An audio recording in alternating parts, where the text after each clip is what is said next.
Sabe aquela habilidade que algumas pessoas têm de influenciar de verdade? Não estou falando de dinheiro nem de poder, é algo mais sutil, a arte de convencer. Grandes líderes, comunicadores, todos eles dominaram isso.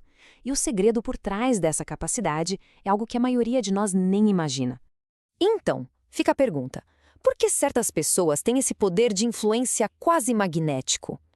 Bom, a resposta não está na força dos argumentos, mas em como a nossa mente realmente funciona. E é justamente aí que a gente costuma errar, e errar feio. A base de tudo está aqui, ó. A neurociência já mostrou que as nossas decisões são, primeiro, emocionais. A lógica entra depois, sabe? Como se fosse uma advogada contratada para justificar uma escolha que o coração já fez. E entender isso muda completamente as regras do jogo. E por não sacar esse mecanismo, quase todo mundo cai na mesma armadilha. A gente acredita que para convencer alguém, basta ter a lógica mais perfeita, os melhores argumentos, só que essa abordagem, na maioria das vezes, tem o efeito exatamente oposto. Pensa bem, quando a gente quer convencer alguém, o que a gente faz? Despeja um monte de argumentos, dados, provas. Parece o certo a se fazer, né? Só que não. Para o cérebro da outra pessoa, isso não soa como uma conversa, soa como um ataque. É que funciona assim. Quando uma pessoa sente que a opinião dela está sendo atacada, uma chavinha vira. O cérebro liga ao modo de defesa, e o foco dele não é mais entender o que está sendo dito, mas sim encontrar todos os motivos possíveis para discordar. E aí que está o ponto crucial. Quanto mais a gente tenta empurrar uma ideia, mais forte fica a muralha de resistência do outro lado. É quase uma lei da psicologia. Pressão direta não convence. Pelo contrário, ela só fortalece a opinião que a gente está tentando mudar. Ok, se argumentar não funciona, qual é o caminho então? O segredo é muito mais sutil e, acredite, muito mais poderoso. Fazer perguntas. A ideia é parar de impor respostas e, em vez disso, começar a estimular a reflexão na outra pessoa. Isso redefine tudo o que a gente pensa sobre persuasão. Pensa na gente mesmo. Ninguém gosta de ser forçado a mudar de ideia. Mas todo mundo adora aquela sensação de ter uma sacada, de chegar a uma nova conclusão por conta própria. A persuasão de verdade é guiar essa jornada de descoberta. Olha só como a mágica acontece. Primeiro, uma boa pergunta tira o cérebro do piloto automático. Aí, ao refletir, a própria pessoa começa a notar. Talvez tenha uma falha aqui no meu raciocínio. E no final, a mudança de ideia não é uma derrota, é uma epifania, uma descoberta pessoal. Mas as perguntas não trabalham sozinhas. Elas são a peça central de um verdadeiro kit de ferramentas, que, quando usadas juntas, criam um ambiente perfeito para a mudança. Vamos dar uma olhada nessas ferramentas?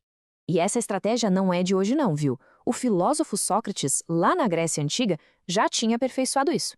Ele não chegava falando que as pessoas estavam erradas. Ele fazia uma série de perguntas que levavam elas mesmas a examinar o que acreditavam. A sabedoria desse método é simplesmente atemporal. Beleza, além das perguntas, tem outro elemento que é fundamental, a identificação. É natural, a gente se abre muito mais para quem a gente sente que é parecido com a gente, para quem parece entender o nosso mundo. Para influenciar, é preciso construir essa confiança psicológica. E como se faz isso? Tentando de verdade entender a realidade do outro, as dificuldades, as crenças, sem julgar. Quando alguém se sente compreendido, a guarda baixa. Aquela resistência defensiva simplesmente desmorona. E por fim, a terceira ferramenta, que talvez seja a mais poderosa de todas para acessar aquela parte emocional do cérebro, as histórias. Nosso cérebro é programado evolutivamente para prestar muito mais atenção em narrativas do que em dados frios. Histórias criam conexão. E a explicação para isso é bem direta. Dados e fatos ativam as partes lógicas do cérebro. A gente entende. Já as histórias, elas ativam as áreas ligadas à emoção, à imaginação. Uma boa história não faz alguém apenas entender uma ideia, faz a pessoa sentir a ideia. E como a gente viu, é o sentimento que comanda a decisão.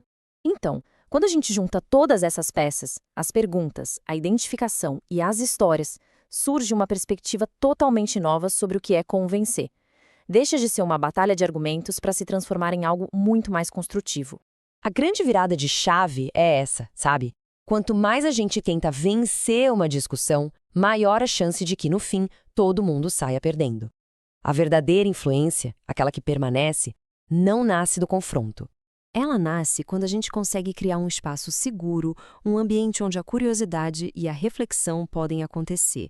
O objetivo final não é provar que se está certo, mas sim facilitar a jornada de descoberta do outro. Afinal, as ideias mais poderosas são sempre aquelas que a gente acredita ter encontrado por conta própria. E isso nos deixa com uma última reflexão. Em vez de pensar em qual argumento usar da próxima vez, que tal pensar em qual descoberta podemos ajudar alguém a fazer? Se essas análises sobre a mente humana despertam sua curiosidade, fica o convite para se inscrever e não perder os próximos conteúdos.